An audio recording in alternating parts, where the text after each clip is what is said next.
Warga Pamekasan, tidak terima atas pemanggilan Habib Rizik sama kepolisian.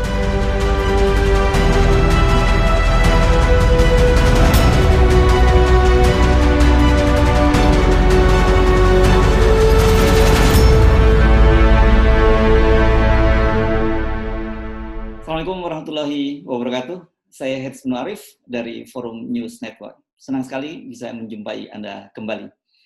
Rumah Menko Polhukam Mahfud MD di Pamekasan, Madura kemarin digeruduk massa.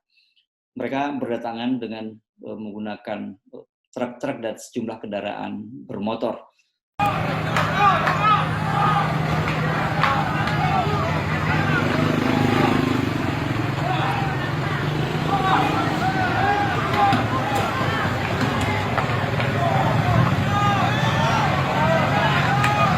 Roman Mahfud Ekepong, Roman Menteri Ekepong, Roman Mahfud Ekepong, ya mundur nawe, menyengawe. Masa tidak lama berada di rumah Mahfud MD. Menurut polisi mereka hanya sekitar 5 menit dan kemudian setelah berteriak-teriak mereka kemudian meninggalkan rumah Mahfud MD tanpa melakukan tindakan anarkis. Di rumah itu tinggal ibu Mahfud MD yang sudah berusia 100 tahun. Masa sama sekali tidak mengganggu mereka. Dan Mahfud MD juga mengaku bahwa dia sudah mendapat laporan tentang kondisi rumahnya dan ibunya dalam kondisi baik-baik saja. Keponakan Mahfud MD yang tinggal di Pamekasan berharap agar kejadian serupa tidak terulang lagi, karena bagaimanapun juga kondisi kesehatan Ibu Mahfud MD yang sudah berusia 100 tahun akan terganggu bila ada kerumunan dalam jumlah sebesar itu dan terjadi berulang-ulang. Siapa mereka? Banyak yang menghubung-hubungkan ini adalah anggota Front Pembela Islam. Dugaan ini muncul karena dari teriakan-teriakan yang muncul para pengunjuk rasa atau para penggeruduk rumah Mahfud MD ini menyatakan keberatan mereka atas sikap Mahfud MD terhadap Imam Besar Front Pembela Islam Habib Rizik Syihab. Tetapi pengurus Front Pembela Islam Jawa Timur membantah soal itu dan mereka menyatakan tidak ada laporan dan juga tidak ada rencana kegiatan untuk melakukan kegiatan menggeruduk rumah Mahfud MD. Penjelasan dari Ketua Umum Front Pembela Islam Jawa Timur ini tampaknya benar karena persoalan Mahfud MD ini sebenarnya sudah cukup lama muncul. Kita bisa runut catatannya sejak rencana kepulangan Habib Rizik Syihab ke tanah air muncul. Pada waktu itu sebagai Menko Polhukam, Mahfud MD memberikan penjelasan bahwa Habib Rizik Syihab pulang ke Indonesia bukan karena sukarela, tetapi karena dia dideportasi. Mengapa? Satu, dia overstay, dan kemudian menurut Mahfud ada laporan juga bahwa Habib Rizik Syihab melakukan pengumpulan dana yang terlarang. Ini yang dijelaskan Mahfud MD dalam sebuah wawancaranya dengan Adi Armando di saluran televisi berbasis YouTube, Cokro TV.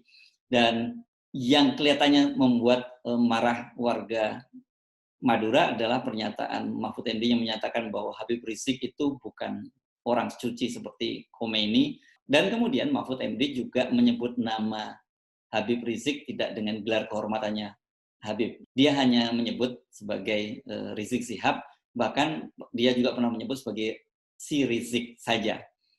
Sikap ini yang dianggap tidak tepat dan bagi orang Madura itu tidak mencerminkan kearifan lokal budaya Madura, di mana dalam culture Madura seorang keturunan Rasul, seorang Habib seperti Habib Rizik Syihab itu sangat dihormati. Ini setidaknya tercermin dari seorang warga Madura yang membuat postingan khusus dan dia mengingatkan Mahfud MD. Kalau Anda selama ini menggaung-gaungkan kearifan lokal, kearifan lokalnya itu kearifan karakteristik orang Madura itu ketika menyebut Habib, Dzurriyyatur Rasul atau keturunan Nabi Rasulullah Sallallahu Alaihi Wasallam itu tidak pernah menyebut langsung nama. Bahkan ketika beliau lahir dari Syarifah, dari ibunya, itu langsung kalau laki-laki disebut Iye, Pak Mahfud. Iye. Misalnya namanya Muhammad, Iye Muhammad. Tidak ada orang Madura itu yang berkata si Muhammad, tidak ada, Pak Mahfud. Oke lah, misalnya Habib Rizik itu bukan siapa-siapa. Dia tidak pernah mengumpulkan orang jutaan manusia dengan karismanya di Monas. Dia bukan seorang intelektual muslim yang mempunyai keilmuan baik, ilmu positif atau ilmu agama yang luar biasa. Anggaplah dia seorang yang biasa-biasa saja.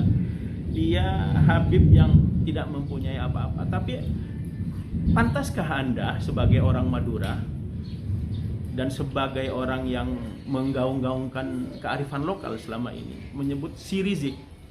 Kemarahan warga Madura terhadap Mahfud MD tidak hanya dari mereka yang tinggal di Pulau Madura, bahkan para Madura perantauan, Madura overseas yang berada di luar negeri juga menyatakan kemarahannya kepada Mahfud MD.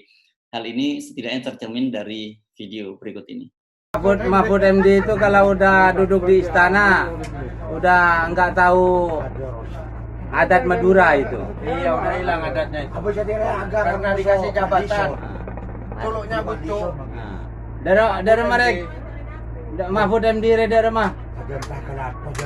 Oh, tambah tua, tambah nggak karu-karuan. Oh iya. Gara-gara Ya bu, langsung bu. Nah, Mahfud MD-nya keculuan ya. gara-gara punya kedudukan di istana itu, Iya. Mahfud MD itu. Karena punya Tukang culut sekarang. punya jabatan. Saudi kocak bergetar, Pak. Saudi. Gimana Mahfud MD itu malu-maluin orang Madura ya? Ini terus semua. Video yang diunggah di sebuah akun YouTube itu kelihatannya dibuat di Jeddah, Arab Saudi.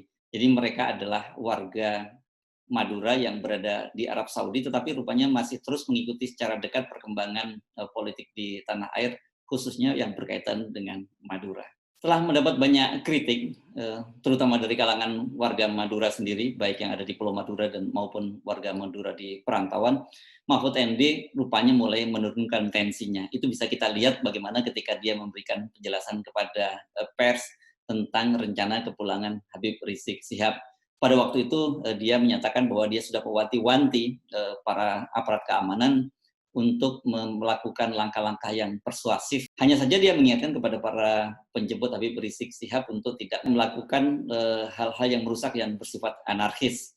Ini tentu saja karena sebelumnya Mahfud MD kan sempat menyatakan bahwa pendukung Habib Rizik Syihab yang menjemput Habib Rizik Syihab dan melakukan pengerusakan atau langkah-langkah anarkis akan disikat. Setelah itu sikap Mahfud MD berubah dan dia juga yang menarik, kemudian dia menyebut nama Habib Rizik Syihab lengkap dengan gelarnya Habib Rizik Syihab, bukan Rizik Syihab atau si Rizik saja.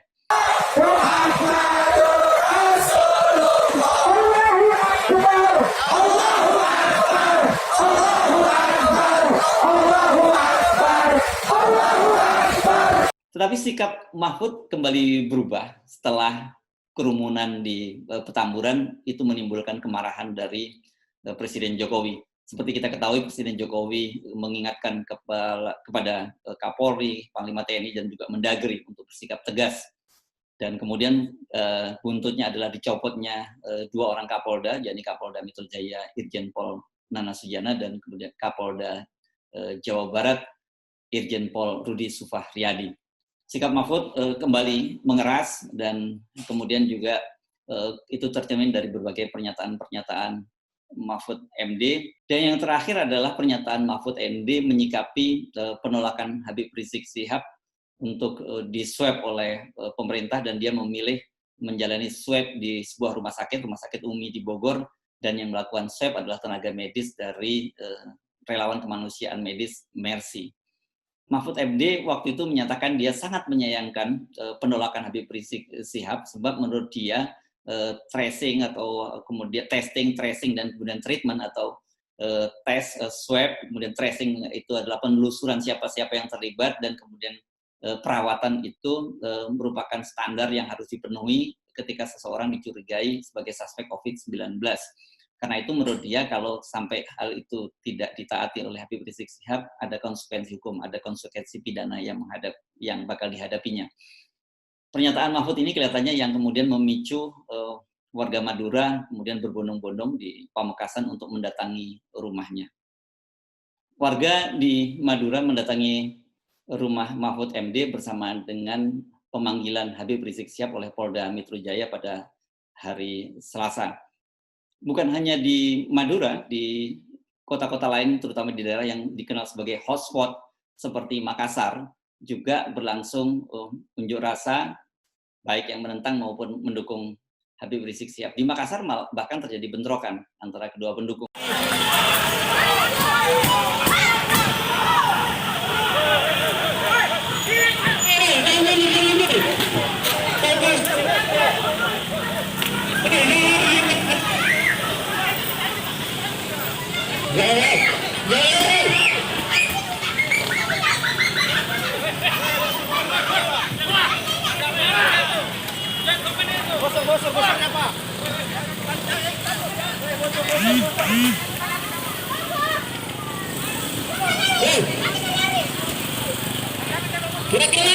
Sebelum di Makassar, di Surabaya juga sempat terjadi bentrokan antara massa pendukung dan penentang Habib Rizik Syihab.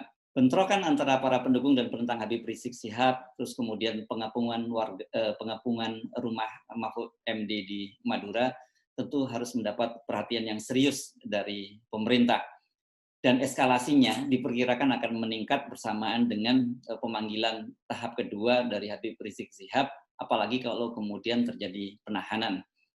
Kemarin hari Selasa, Habib Rizik Syihab tidak memenuhi panggilan pertama dari Polda Metro Jaya dengan alasan kecapean, kelelahan karena banyaknya kegiatan, dan Polda Metro Jaya sudah menjadwalkan kembali pemanggilan kedua pada hari Kamis. Sesuai dengan ketentuan Kitab Undang-Undang Hukum Acara Pidana, KUHAP, apabila sampai pemanggilan yang ketiga Habib Rizik Syihab tidak memenuhi panggilan polisi, maka polisi berhak melakukan upaya paksa, dalam hal ini menangkap Habib Rizik Syihab. Kita bisa bayangkan bagaimana situasinya, karena ketika Habib Rizik Syihab pulang saja kan massa yang datang, massa pendukung luar biasa, berjubel, bahkan mengakibatkan kemacetan sampai 7 km di Bandara Soekarno-Hatta. Tentu saja kalau kemudian ada langkah-langkah hukum dari polisi, massa pendukung Habib Rizik Syihab diperkirakan akan kembali membanjiri Jakarta. Ini tentu saja harus menjadi perhatian dan juga diantisipasi oleh aparat kepolisian dan pemerintah.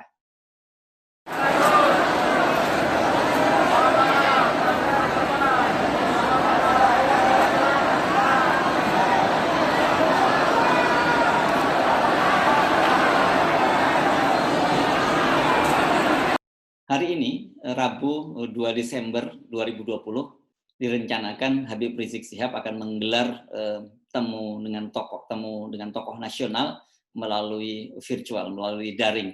Acara ini sebagai pengganti peringatan kegiatan 212 yang tidak mendapat izin, karena semula kan Habib Rizik Syihab akan menggelar acara reuni 212 di Monas, tetapi pemerintah provinsi daerah DKI tidak memberikan izin. Karena itu kemudian dia menggantinya dengan melakukan dialog nasional.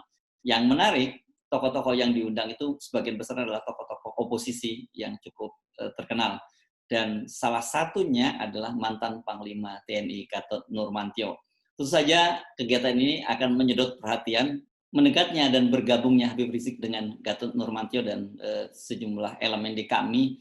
Ini tentu saja akan membuat peta politik nasional akan semakin hangat.